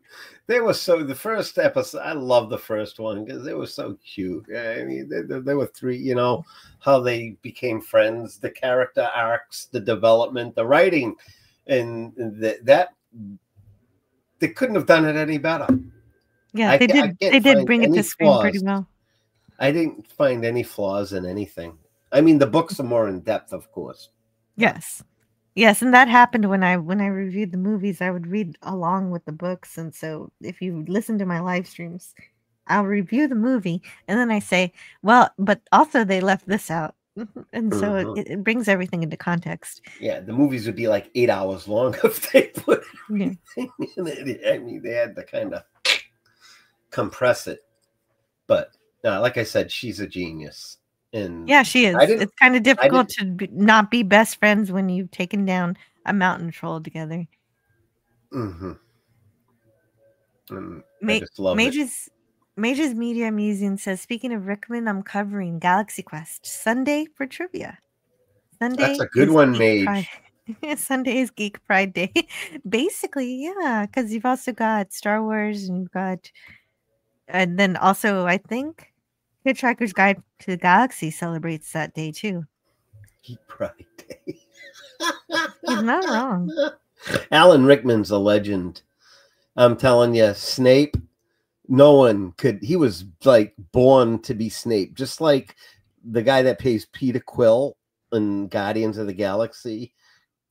It was born to be him. And there's certain actors like just born, born to be that to play that role. And Alan Rickman was born in Galaxy Quest. I love that movie. I cry laughing watching that movie. Yeah, that Galaxy Quest is part of my soul, so that is a very important movie to me. Very fun. I love that movie. Oh, I cry, laugh. Me and my wife love that movie together. We watch that and laugh together. Yeah, it's a perfect love letter to Star Trek, and it respects the fans. It without actually making fun of us. It's just all true. Yeah, and none of it's mean spirited, and that's what's good about it. It's so nice. It's so well done, and I like the paradigm where they actually end up in a real situation, and they think it's a show at the beginning, and then they finally realize they're in the shit in the show. It's just well written. Like I said, it's all real. Oh my God, I knew it. I knew it. Oh, I love them. I'm gonna watch it now. See, you did this to me last week with that. Now, as soon as I finish my errands and stuff, because I'm not working in the yard, it's too hot today. I'm just going to go get the stuff. I'm going to come back and watch that movie, Galaxy Quest. You done it to me again. I watched First Contact as soon as we finished up last week again. I watched that movie again. I love First Contact so much. Yes. I got to rewatch that too, even though I've seen it so many times. Oh, I can watch. So if I love a movie, it don't matter how many times. Like me and my wife love The Nanny, and we will watch reruns of that until our eyes pop out of our heads. The Nanny. Oh my God, I haven't watched that in years. We cry laughing. I'm Jewish, so I get a lot of the Jewish humor. The mother reminds me of some of like my aunts, and you know, I can picture my family in gatherings, and like when she says, "You know why we walked the desert for 40 years? 40 years because we ate so much all the time." You know, I just love I love that show. And Niles and Cece Babcock. I mean, there's so many sitcoms back in the day that was so good. Yeah, for real. Yeah, I agree.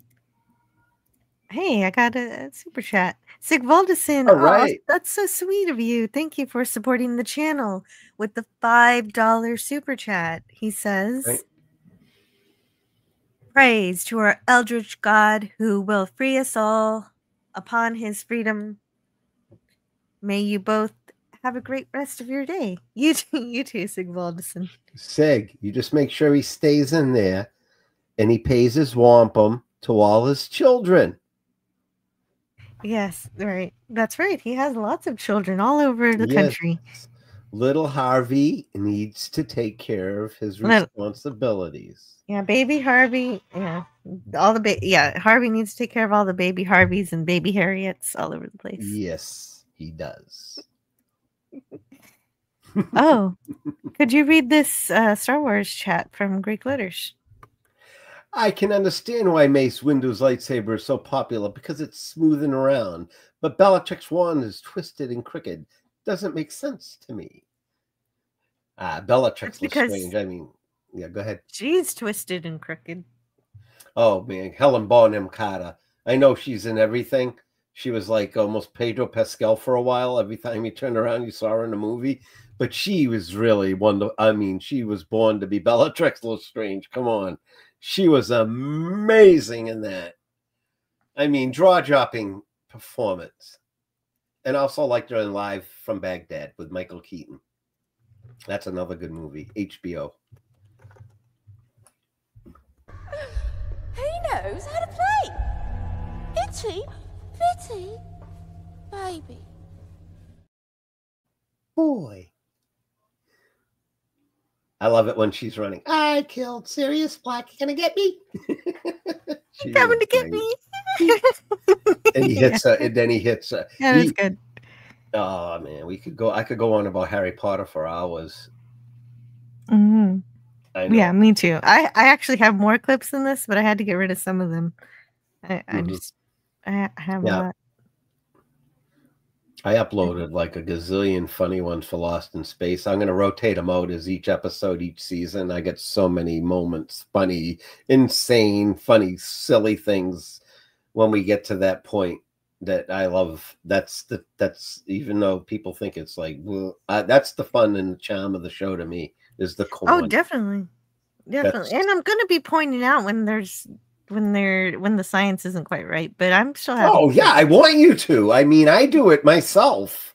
I mean, when you brought up the comet thing, and I mean, that's just you're not picking on it. You're just stating facts and everything. And you know, just like we were trying to explain last night with the programming of the robot and why the robot was the way he was, and he would only listen to Will and certain things, but the Dr. Smith was like Dr. Frank. He had control over him. Until a certain time. And that episode comes in the future, and we'll get to that anyways. Yes. And the robot goes through a lot of changes. The robot is very, very static and monotone right now, but we're going to see him change soon. Yeah. Watcher X says, my apathy has grown to where I find it difficult to even watch content that trolls Disney. I really don't see them changing course despite Star Wars and Marvel failures. Yeah, they don't seem to be bothered by failure for some reason. As if they're being paid externally.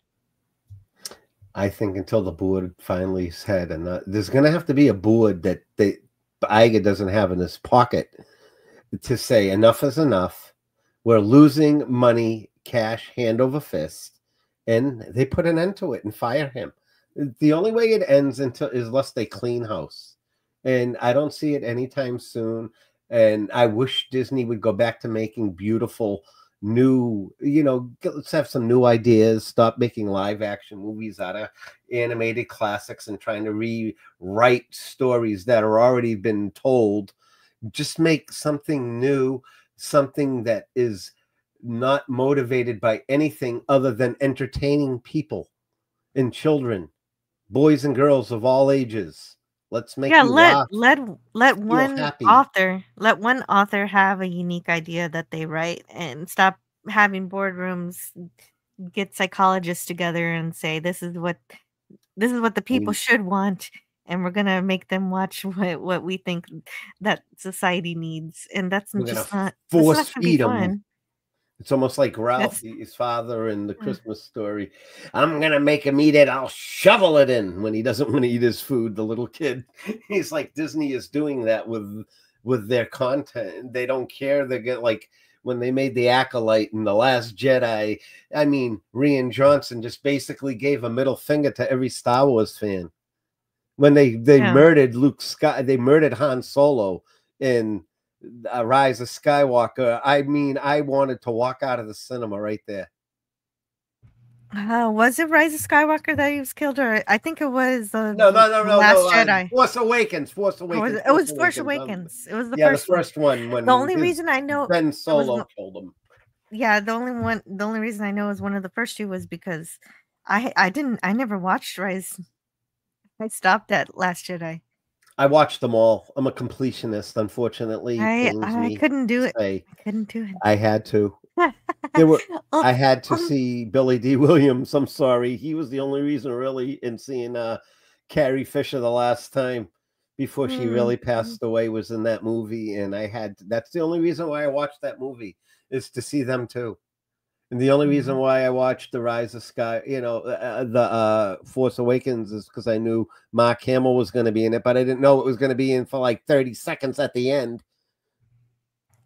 Oh, And they he's just hardly jerked in us it. Wow. around. And then they in the Rise of not in the first one, The Force Awakens, when they He was barely in it in that too. Yeah, it was at the very end, and then the Rise, and then at the end of the Last Jedi, he like takes the lightsaber and throws it over his shoulder. I was like, uh-oh, what are they doing? And then that's when flags started going up all over. And the bombs dropped in space. What about Yoda destroying the books and stuff? Yeah, that pissed me off. All of it. It was insane. Old Man Bird. I gotta thank Old Man Bird real quick for supporting the channel with a $4.99 super chat. He says, Feliz Navidad. Yeah, okay. Merry Christmas. I want to wish you Merry Christmas. Merry Christmas. It's a little early for that super chat, but I appreciate it nonetheless. Thank you, Old Man Bird. Do I even have any Christmas? I don't think I have any Christmas. Yes, thank you. What's your favorite But he Christmas show? He actually had my favorite Christmas show. I don't know. Mine's The Christmas Story, of course, and Santa Claus the movie. Me and my wife love it with Dudley Moore, Burgess Meredith. It's a 1980s cult classic. Watch it. Christmas. It was made by the same people that made Superman, the motion picture. It's Santa Claus the movie, 1985. I think it was 84, 85 when it was made. A little bit after Christmas Story in 83. Is this the one with Mara Wilson? Or oh no, wait, that's 34th Street. I'm thinking of 34th Street. Santa Claus the movie, the motion picture. Dudley Moore's in it, and Burgess Meredith. It's Burgess really Meredith. cool. Well, that you should have led with that. I like him. Yeah, Burgess Meredith is in this movie too. It's pretty neat. It's the story of Santa Claus told. Though it's really neat how he becomes Santa Claus. It's different. It's a different take on it, and it's a full-length movie. Okay, so for Old Man Bird, I'm going to give him a dragon and fireworks.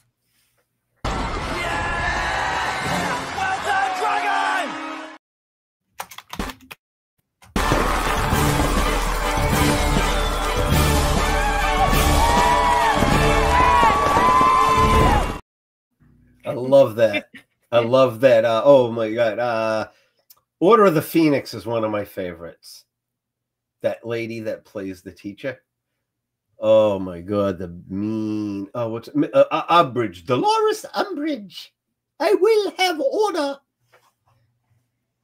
Yeah, what is the matter with me? Why did I have to get rid of so many of these clips? Because all of them are so good.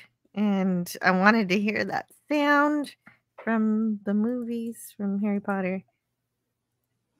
But let's see if it's too difficult for me to get into the pictures folder on my computer. So I can hear that sound. I love her theme, is why I should have it. Too. She's that Order of the Phoenix is like one of my favorites. They're all great in their own way, but that is, if I have and Goblet of Fire, I love that one too. The Quidditch World Cup and the way they did that was insane. The port keys and all that. Yeah. Comic Relief Crusaders got a super chat for us. Oh, wow.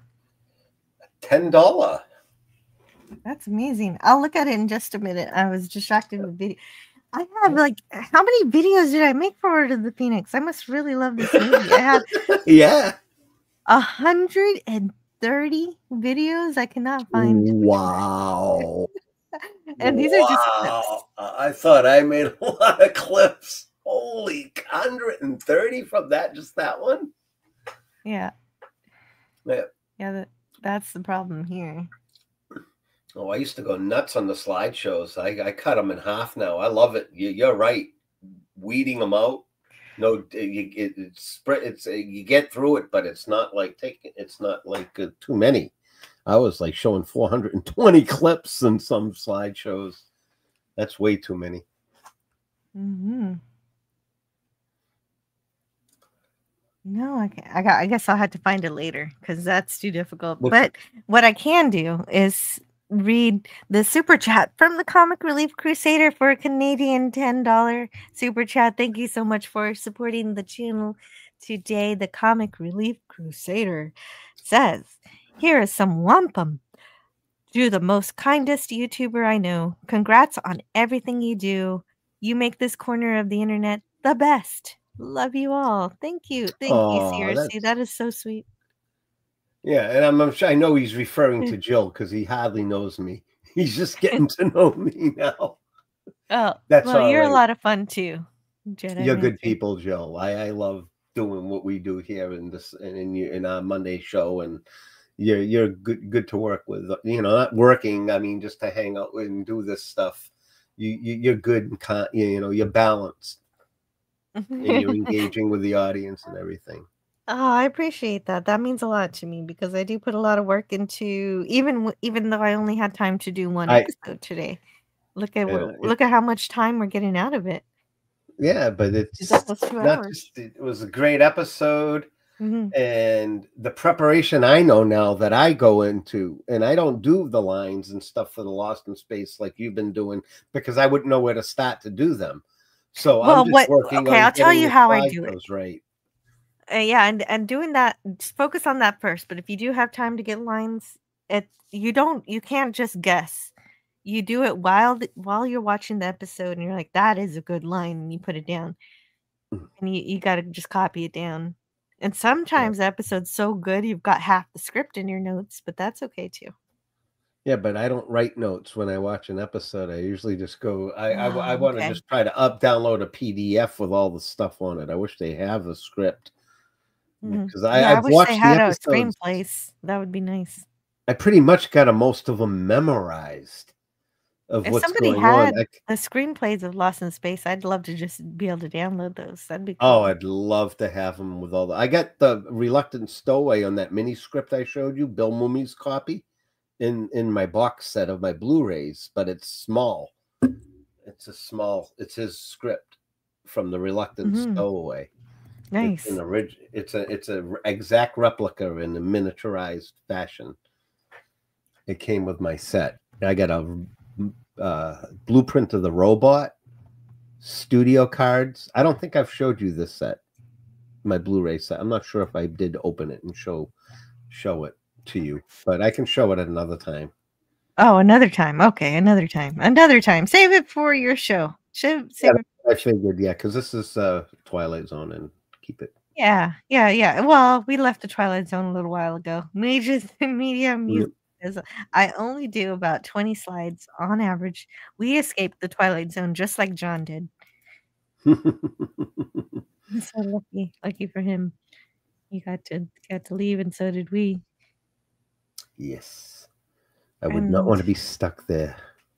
No. Some people are stuck or even devoured by the Twilight Zone. So this was actually a pretty positive episode.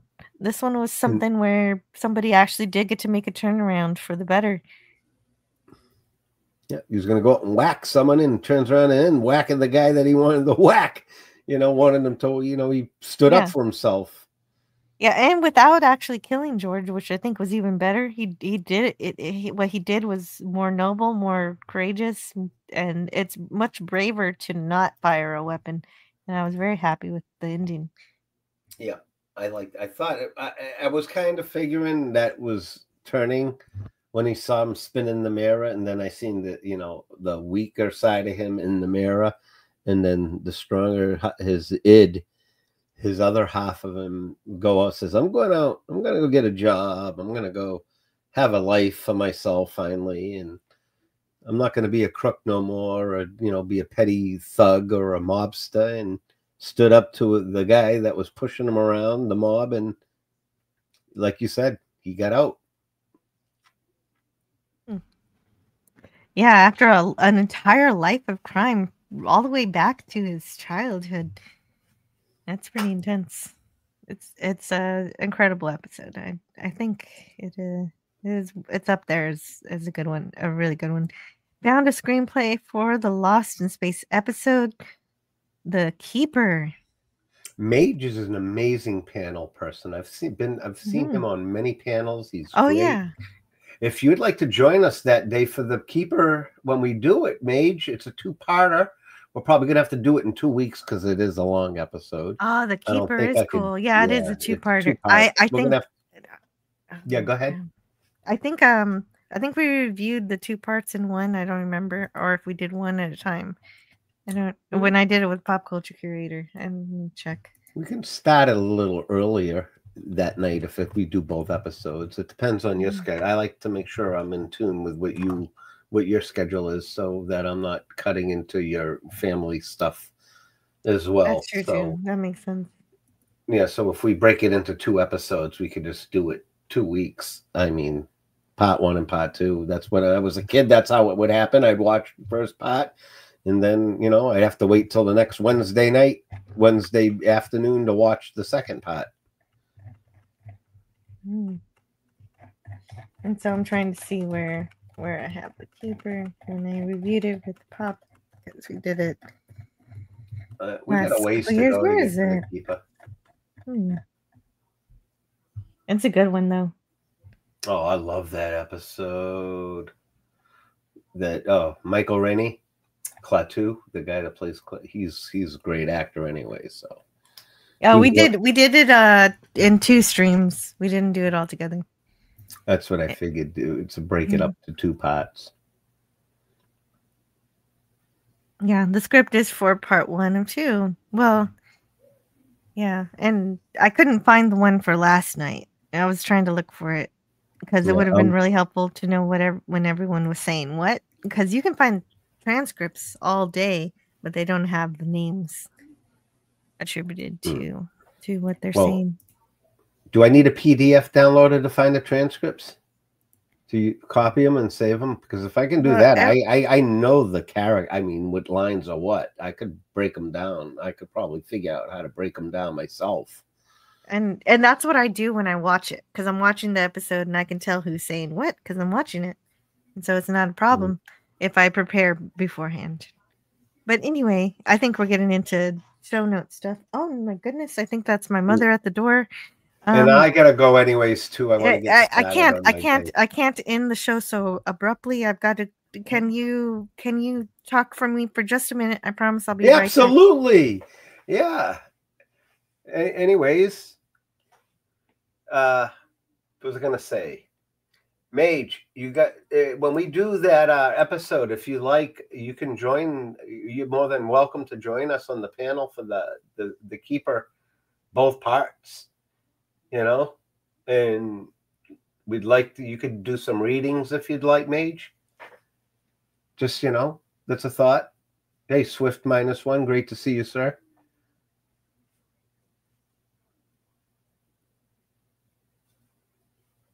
Okay. Yeah. Okay, I'm back. Oh no. Welcome No, I'm back, not back. Jill. Why? No, you're not back. Okay. Yeah, CRC. Leave on the fun. Send me a link, and if I can make it, I will pop in. Okay, that will be next. It will be a while. We're not Mage. It's going to be a while before we get to that episode. We're only on episode 3, and next week is the 3rd week of Monday of every month. Will be just a Monday night confab where we sit and have potluck sci-fi chat. So you bring a topic, and if you're on the panel, we're just going to go have a couple segments, talk for about an hour and a half, hour and 45-minute stream, talk about science fiction, and then we move on to episode 4. And when we get to the Keeper episode, I will give you at least a week's notice. Does that sound good, Miss Mage? That way you can possibly see if you can work it in. And if you can't, I totally understand.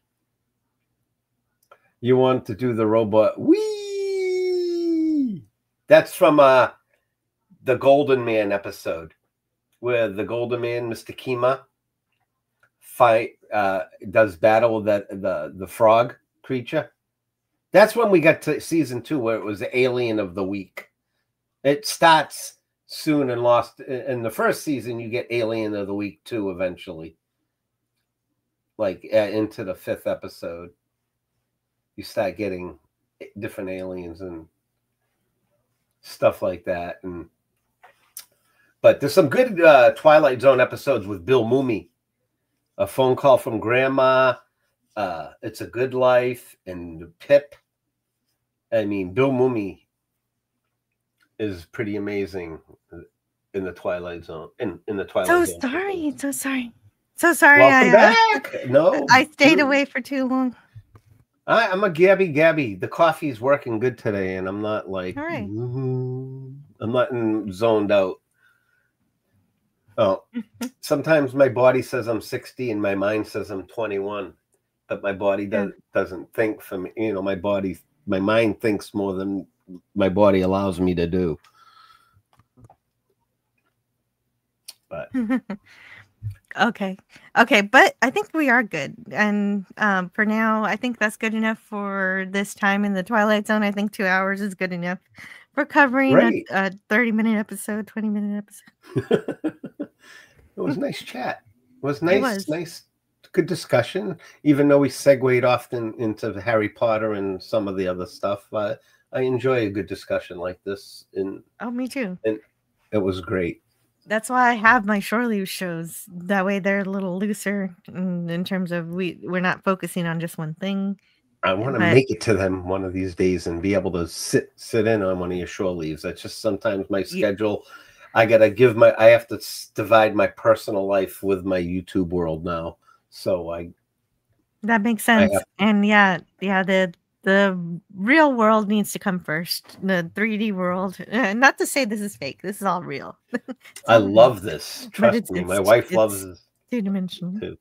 She's glad that I do this. Awesome. Well, maybe sometimes I have them on Fridays too. I'll just keep you updated. You're in the group chat, so you'll know what happens. So I'll see it. Yeah, I'm always in there. I'm usually over in the Cotton Connection too, and everything like that. So we're gonna do a plug real quick and bounce. Yes. Please let me know what you're doing around. Alrighty. Next Monday night, folks, at 8:15 p.m. Eastern Standard Time, I am having a open show. It's going to be come bring your sci-fi ideas, discussion to the chat. I'm going to have a small panel, and we're going to talk about classic science fiction and compare it with modern science fiction and have a vigorous debate about it. And then the following week, we'll be back Monday nights, 8:15 p.m. Eastern Standard Time, where we'll be doing episode 4 of Lost in Space, season 1, episode 4, When There Were Giants in the Earth. Another very good episode of season 1. We get to meet the Cyclops, and we can discuss who played the Cyclops and the story behind the Cyclops, and Hale's stack of iron in the house. Yes, he's warning us of what's happening this week, and it's a good warning. Remember this week, Rick took over. Yeah, Rick It's is Rick taking over. Oh, It's Rick. the Vindicators are back. Well, let's see how that goes. We'll see how that goes. If we got the one true Rick or not. Oh, and CRC is not going to do afternoon shows anymore. This week will be the last ones. Okay, Well, yeah, Rick, I know it's a your complex schedule mind. is mixing up. That's interesting to hear. Personal life says Mage's media musing. You speak gibberish. That's funny. Cyclops. Yes, very exciting. Yep, Cyclops. It's neat how they do that. Yeah, I am definitely leaning towards being a Sith Lord. So I want to thank everybody who is here, especially to those who gave me a gift, the Comic Relief Crusader, Old Man Bird, and Sigvaldison. Thank you so much for supporting the show. And also thank you for everyone who decided to spend some of their time with me. Giving up your time is very valuable, and I'm glad that I got to have some of it to be able to talk to you. Thank you to Penny, to Tony from Stark of Iron, who says, "Wubba-lubba-dub-dub." Wubba-lub-dub. Is that dub-dub from Star Wars? It means it means that he's in great pain. He's asking. It's a call for help. That he's in great pain. Wubba-lubba-dub-dub means you're in great pain. I have to remember that. Could you make me small again? I feel like I'm too big on the screen. Yeah, sorry about that. Oh, right. That's for me. Friday, everybody, mark your Friday, because I'm going to be covering Star Wars 1977 on Friday. No, I'm going to do the one that Star Wars. I'm gonna review the one that does not have the New Hope attached to it. So the original one.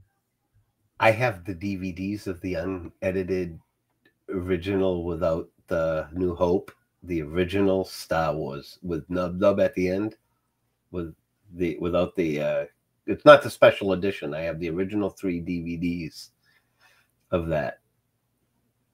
Awesome. Then you're prepared. I need to get prepared. Now that this stream is over, now that's all I'm going to be thinking about for the rest of the week. Do you have copies of those unedited ones? I have anything I need. Old Man Bird, thank you for being here. Thank you for the super chat. The glove cleaner, great to see you. And Mage's media. Who else was here? Of course, Greek letters. Larson is a wizard from Harry Potter. Universe battles a Jedi. Who would win? Sith. It would be I'd just be like with the lightning, and it would be all over. That wand wouldn't be able to stop a Sith Lord, or I'd just levitate him. Even Dumbledore, huh? All of them. Harvey has no children, you heretics. I take back my have a great rest of your day. Harvey's gonna... Yeah.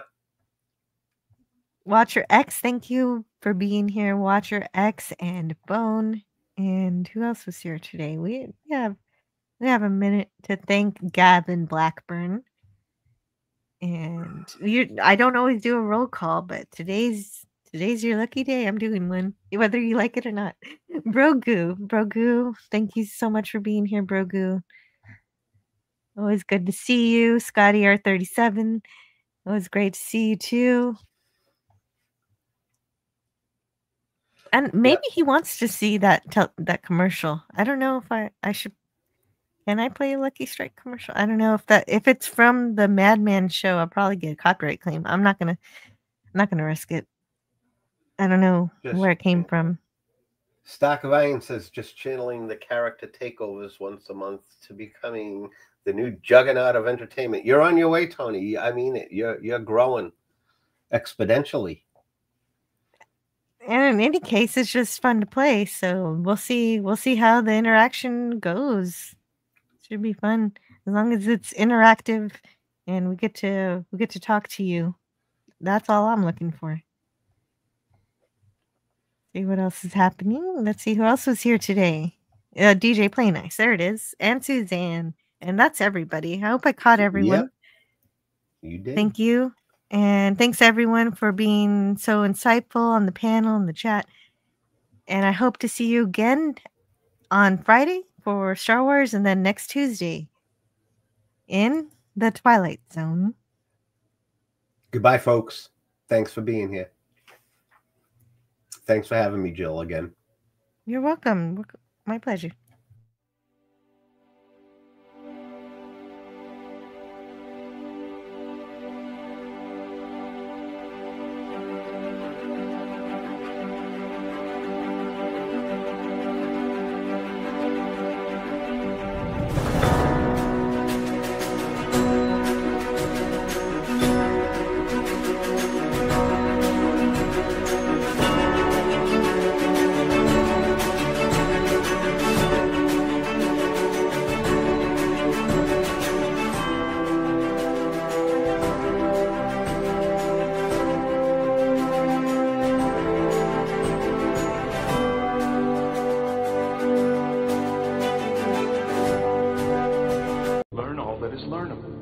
And the ways our differences combine to create meaning and beauty. It has always been easier to destroy than to create. May we together become greater than the sum of both of us. Well, now you have something new to think about. Carry on.